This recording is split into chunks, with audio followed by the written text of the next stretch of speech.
by Koroma has been declared a suspect in an ongoing investigation into a failed coup. According to police, 80 suspects are now in custody. They include serving military officers, police officers, and civilians. The former president, who led the West African nation between 2007 and 2018, was granted bail on Saturday. He's under house arrest with restricted movements. Gunmen attacked a military barracks, a prison, and other locations, freeing about 2,000 inmates in the process. 20 people were killed.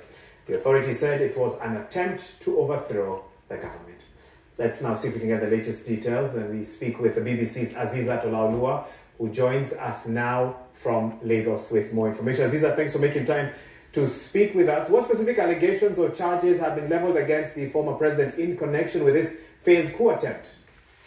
So the government and the police have not openly described or talked about what exactly they are charging the former president with. Well, they've said that he is a suspect in the ongoing investigation around the failed November 26 coup.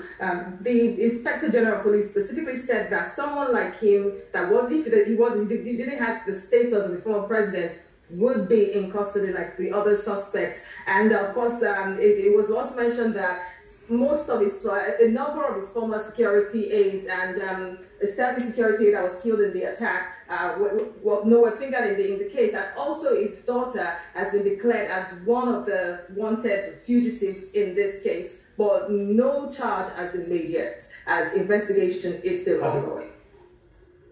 I mean, I'm curious, has there been any statement or response from the former president's political party?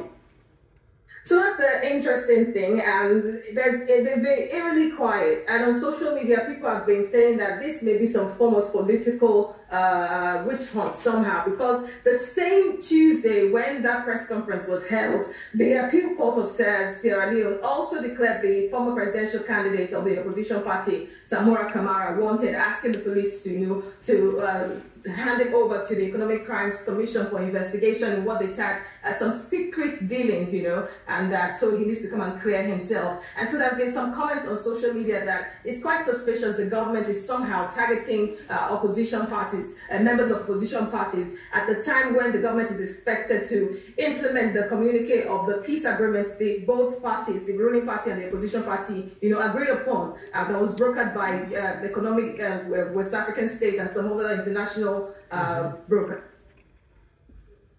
I mean, Aziza, to be able to just update us briefly on this, has there been some sort of public reaction, bearing in mind there were concerns about the country's political stability and security with all these developments?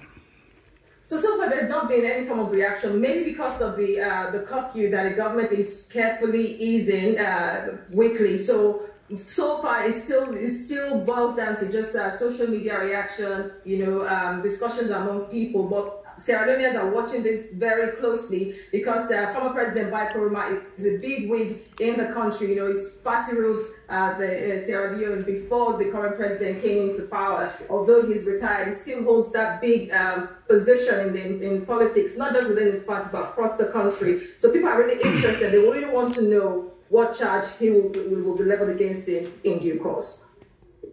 Should charges, and if you're able, this is a brief one from you on this one, should charges be leveled against the president? What does it mean for him legally, the former president rather, legally and politically?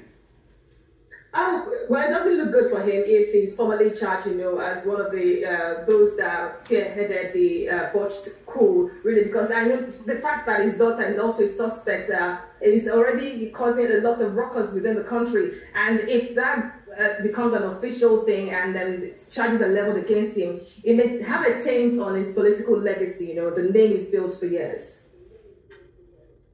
Aziza Tolaoluwa, thank you so much for that update, joining us from Lagos, but of course giving us the latest details in Sierra Leone. And we've got a lot more lined up for you on the program. Let me tell you what's still to come.